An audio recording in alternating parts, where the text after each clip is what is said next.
For Mitt Romney, and a very good night for Rick Santorum, and another candidate who could be feeling pretty good about his showing in Iowa was Ron Paul. But how will his third place finish translate in New Hampshire? Well, the congressman joins me now.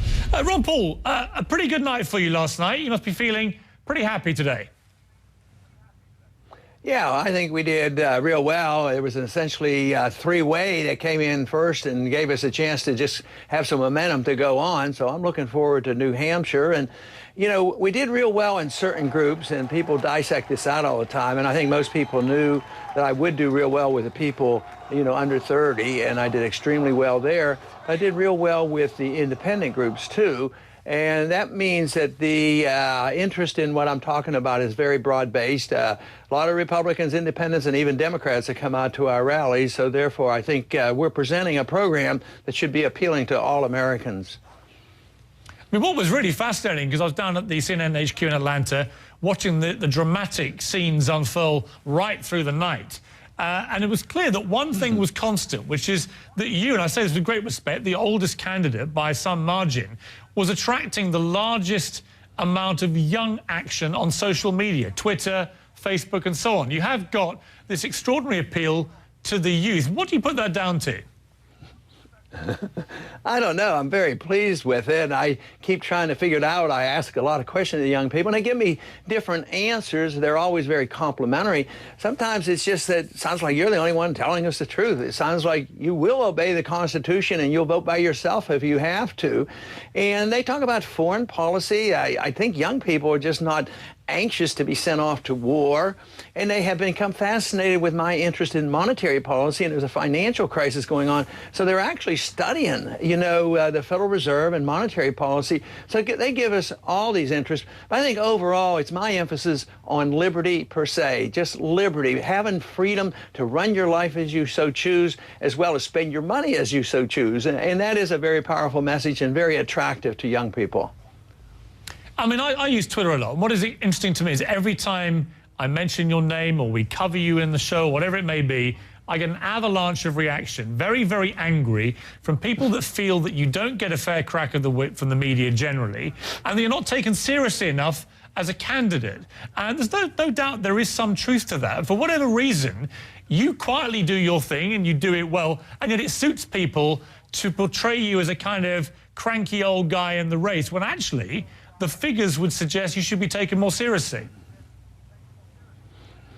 Yeah, and you know, I see that word cranky. My supporters don't call me cranky. My friends don't call me that, but I think the media uses it a whole lot.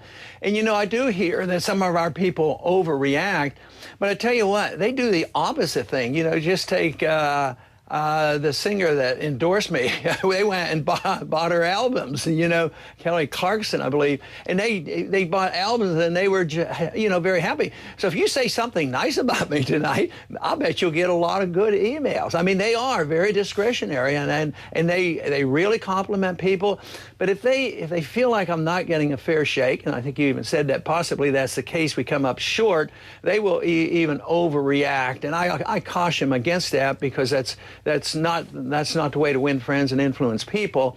But they are very very supportive, and they want to defend me, you know, when people sort of attack me. Do you think, Congressman, that in New Hampshire, Mitt Romney is almost certain to win in New Hampshire? Do you believe the real battleground will move on to South Carolina, to Florida? You know, I think the odds makers would probably bet that, but I think Santorum showed that you can change things rather quickly right at the end, and maybe people haven't, the undecideds haven't decided to do anything yet in New Hampshire, and maybe there will be a switch. Actually, in New Hampshire, you know, you can get Republicans, Independents, and Democrats coming over, and no, I'm sorry, I don't think you can have the Democrats. But the independent vote, there's more independents than others that can come in there. So there are some unknowns, but I think the odds maker would say that he does. It's his home state. He lives there. But that doesn't mean that the rest of us give up. I think all of us will continue to campaign very hard there. And when you look at your contenders here, are you surprised that, say, Rick Perry is staying in the race, given how he's underperformed? Well, I haven't concentrated on what he should do or being surprised or not. But I am surprised that he wasn't able to sustain, his burst onto the scene where he was riding high in the polls. Back then I would have guessed that he would have been neck and neck with Mitt Romney. So I was surprised that he didn't stay up there, but I don't have a strong opinion one way or the other, whether he sticks in or not. But he must be calculating that, South Carolina is his place to take a stand, because I don't think he's doing a whole lot, and I don't think his numbers are that good up in New Hampshire. But I have trouble keeping up with my own campaign, let alone what exactly their strategy is. Let's just turn to the two direct competitors who performed well with you last night, to Mitt Romney and to Rick Santorum. Rick Santorum played a pretty clever game. He just put all his eggs in Iowa. He went to 370-odd rallies in 99 counties. An amazing feat of endurance, if nothing else. I think he's earned his right to have his day in the sun. But as more scrutiny comes on him now, do you think he'll be able to withstand the inevitable media attention that he will now get for what many would say are policies which, in some cases, go to the more extreme right? Well, my criticism isn't that he's an extreme conservative. I think he spends way too much money. When he had the opportunity to double the size of the Department of Education, he did. When he expanded medical care with prescription drug programs, and when he votes for foreign aid, he votes for all these things. And his support of people like Arlen Specter, he doesn't come across as a conservative. I think that will get out, and he sort of popped up in the polls there at the last minute, but he didn't have an organization. If you look at a picture of his rallies, they were very, very sparsely attended. So it was a mechanism where a group of people came together and said, oh, he's our candidate. We didn't rally around the others, so we're going to rally around him at the last minute. But I don't think I don't think he can go anywhere. He doesn't have an organization. He doesn't have the money. So I would be surprised if he does very much in New Hampshire. How did you react when he called you disgusting? I'm sorry, I missed that. What? How did you feel when Rick Santorum implied that you were disgusting? Oh, he called me disgusting. Well, I didn't hear him saying that. Maybe if I did, or in a debate, I could have had a spontaneous reaction. But those kind of terms, I think they lack in vocabulary. It's not very creative.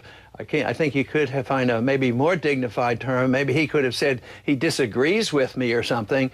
But I just don't see the purpose of that. But I haven't thought that through. I haven't talked to him about that, and I didn't hear him say that. I mean, clearly the gloves are coming off, I think, in terms of personal attacks. You've seen it from Mitt Romney through these packs towards Newt Gingrich. Newt Gingrich looks to me like somebody who's about to erupt back at Mitt Romney. You see Santorum whacking you, and you're whacking a few people.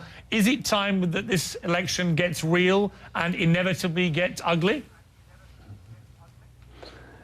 Yeah, and it's probably the part of politics I never liked. And over the years, I have participated in using what people say are negative ads. But, if you point out what I just said about Santorum, I don't consider that being negative. I tell people that he votes for foreign aid, and that he supported No Child Left Behind.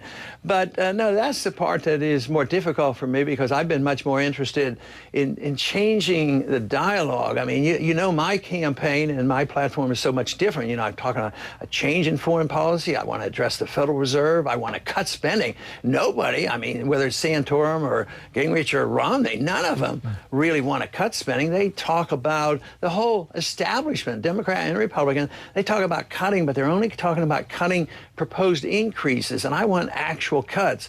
So those are the kind of policies that sometimes I find rather disgusting, that they won't deal with the issues, and I think that is so important, and yet I have tried to bring this up, but I don't think they address it in a serious manner.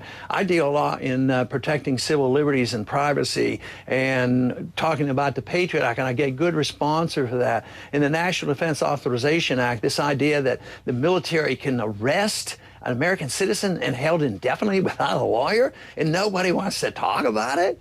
I mean, none of the other candidates even bring that up. So that is why our campaign is quite different. Let me take a short break, Congress. We come back and talk about your electability, because a lot of people say they like Ron Paul, they love your energy, they love the passion, the dynamism, but very few people actually believe you could become president. I'm sure that you do, and I want you to explain to me after the break why.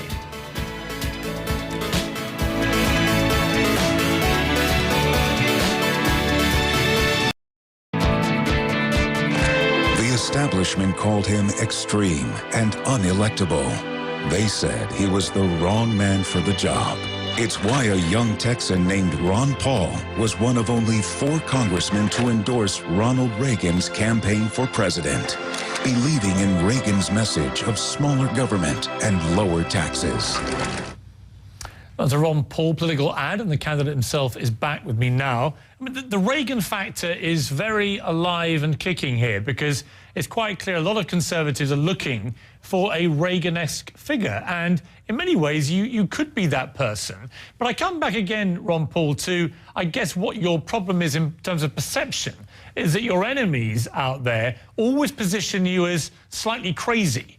And therefore not presidential, not somebody that could actually win against, say, Barack Obama. How do you deal with that? Now it's getting serious, and you see the poll numbers. You know, maybe you hoped to win in Iowa, you didn't. You're coming second, perhaps, in New Hampshire, but you won't win there. How do you change perception to make people believe you could seriously be president? Well, you know, I get a charge out of this when they say that these views are extreme and that I wouldn't be elected. Well, I've been elected 12 times in my district, and age is a relative factor, you know, and besides, you're not allowed to discriminate against age. So if I have young ideas, I'm in good health, and appealing to young people, that's pretty much proof. But you know what really counts are the issues and what you believe in. And freedom is a young idea. Historically, it hasn't been around all that long. We've had a great test, you know, in our country, and we're losing this. But most people have lived under tyranny, and that is the main thing. Young people, and people much younger than I am, are accepting way too much government, whether it's militarism, whether it's violation of our civil liberties, or whether it's regulating and socializing our economy, and special interest protection by the Federal Reserve. I mean, these things are old ideas, and this is why I think I'm very much electable. But it's also strange that they say that these views, you know, are real strange. But I defend the Constitution. Why should balancing the budget and defending the Constitution and doing the things I talk about all of a sudden say, oh, you can't be elected with those views? But they're saying, oh, we hate the Constitution. We hate personal liberty. We hate privacy. We hate the Fourth Amendment. We think we should be the policemen of the world. That's what they're saying when they're saying I'm unelectable. But they ought to deal with the issues itself, because the views that I hold and the strict adherence to the Constitution and my voting record, they know that I would stick to those views, and I think that's what they're frightened about, because they've gotten used to the status quo, and the status quo is big government. I've got your old friend John Huntsman coming on in a moment, and you gave him a good old jab on Twitter last night and then deleted it and have discounted any responsibility. What would you like to say to John Huntsman? Do you want to apologise for telling him that you found his one Iowa voter? Well, you know, that was done, you know, through staff. It was supposed to be good humor, and I mean, I just didn't think that was a big deal. I can't imagine anybody making that. But he was the one, I think, sent the first Twitter. And I was in the midst of a rally or a speech when that stuff was going on. So I think that was rather quickly gone through, and I think it was supposed to be something, you know, a little high-spirited and a little bit funny, but it turned out to be a national incident about this Twitter. But well, I think, yeah, I think the stat. We'll get his reaction in a moment, because he's listening to this. But I suppose what I would say to you, Congressman, is that there seems to be a bit of